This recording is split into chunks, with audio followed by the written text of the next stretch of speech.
down. Please sit down, sit down. No danger. So good morning, and welcome to the 23rd Annual North American Car and Truck of the Year Awards. Wow. That goes back to 1993. And I confess that even though it's 2016, I never thought about our origin dating to another century. I suppose that's because I, too, date to that same century, a little earlier than 1993. I don't want to get into a lot of detail on that issue, and I categorically deny the assertion by my colleague Tony Quiroga that I was present for the Model T launch. In fact, I wasn't even present for the launch of the Ford first Ford V8, although I've owned several of them. But here's the point. I have been to a lot of press launches over the years, and I've seen vast changes in this industry. That covers a lot of territory, but the short version is this. There aren't any bad cars anymore. I hasten to add that there are still distinctions, but the distinctions are increasingly subtle, and we also find ourselves assessing new car elements that have nothing to do with driving. Telematics, connectivity, infotainment. My concept of infotainment dates to a somewhat earlier era, pardon me, when it was AM radio. Beyond that, we're at the threshold of cars that are capable of autonomous operation. What kind of distinctions will we be making when the cars are driving themselves? When we are essentially passengers? I don't look forward to that. But we're still making traditional distinctions now.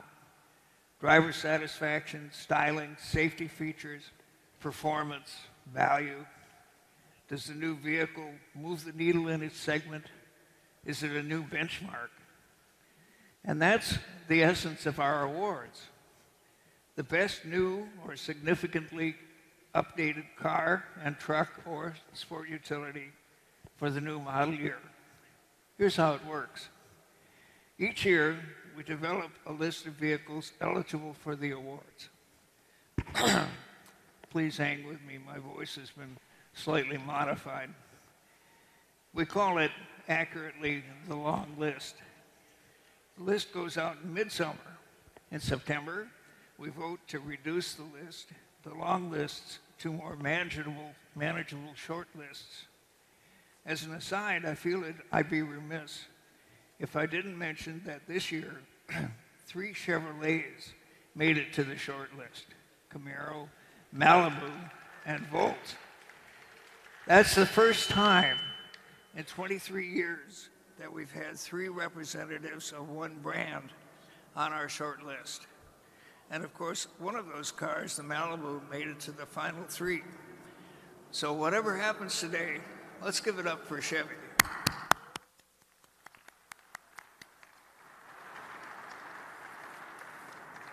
Okay, once the short list is set, we go to hell. Literally. That would be Hell, Michigan, where we put the short list finalists through their paces against benchmark vehicles from their various classes. In December, we vote to establish the 3 finalists in each class, the vehicles that you see here today. And then in early January, we vote again on these threesomes. We do this because the vote that takes us from the short list to the finalists inevitably spreads points on vehicles that don't make the cut. The final votes are tallied by Deloitte, the accounting firm, and the results are known only to Michelle Collins, a Deloitte partner. Michelle, where are you? There she is. Ms. Collins is standing by with the results, and of course, we're all eager to know what they are. But first, a word about North American Car of the Year. We established these awards in 1993, patterned on the European Car of the Year award, still viewed as the most prestigious of the year award on that side of the Atlantic. And the president of European Car of the Year, Håkan Mattsson, is here. Håkan, stand up, give us a wave. There he is.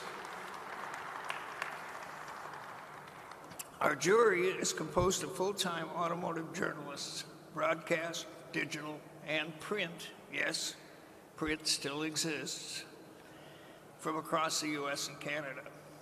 There are 53 jurors this year, many of them here today. Ladies and gentlemen, could you please stand up and be counted, jury members?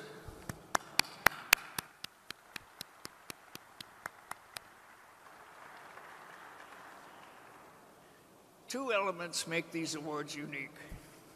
First, our jury is totally independent. There are representatives of many publications, digital and broadcast outlets, but we are not beholden to any of these outlets. Second, we are totally self-financed. We accept no support from any car maker. Now, I might add that some of the jurors are more astute than others. The astute are the ones whose votes mirror my own. After all, the surest measure of another person's intelligence is how much he or she agrees with you. But I digress again. One last caveat. We are grateful to the Detroit Auto Dealers Association for this time slot every year, but these awards are not, repeat, not made by this show. We make this admonition every year, and I feel sure some year everyone will get it right. Maybe this will be the year. I hope so. Okay, let's get to the nitty-gritty. The finalists for the North American Truck Utility of the Year are the Honda Pilot,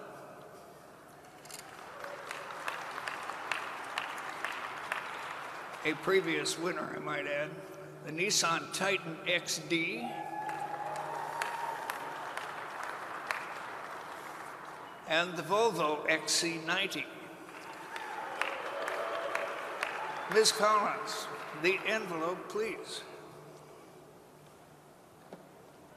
Thank you.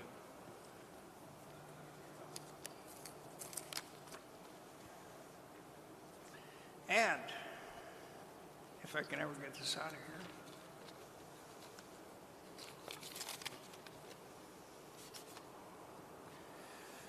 The North American Truck Utility of the Year is the Volvo XC90.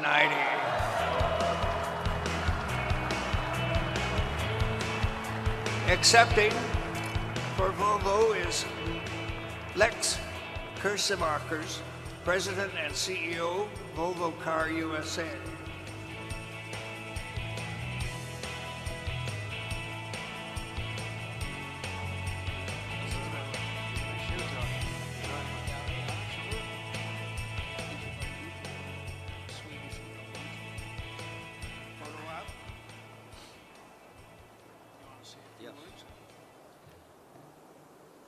Obviously, we are extremely proud to stand here today again after so many years of hard work. And we know how much time the jurors put behind this contest and how much professionalism they put behind it. And it makes us extremely proud. Great thanks also to the team in Göteborg for this fantastic effort. Especially because this car, the XC90, reflects everything what is about to come in the next 4 years for Volvo Car Corporation. Thank you very much.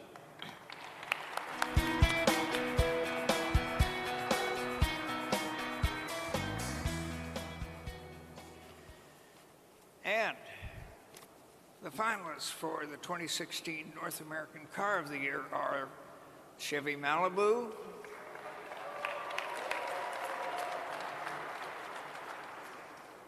Mazda MX-5 Miata, which is a sweetheart sports car,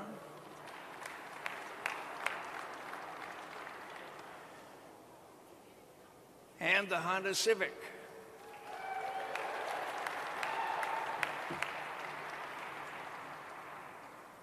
Thank you.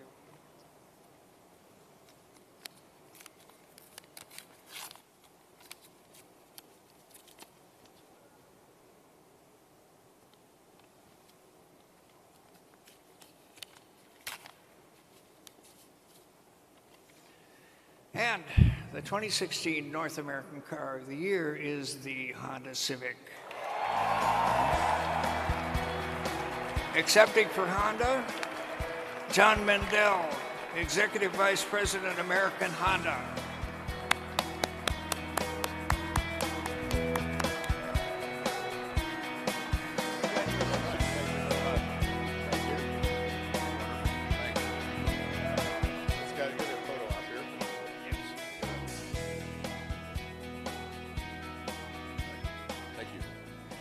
Thank you very much. We'd like to thank the jurors, and you know, what a great competitive set to be in with Malibu and Miata. All great cars, as Tony said. There's not a bad car out there anymore.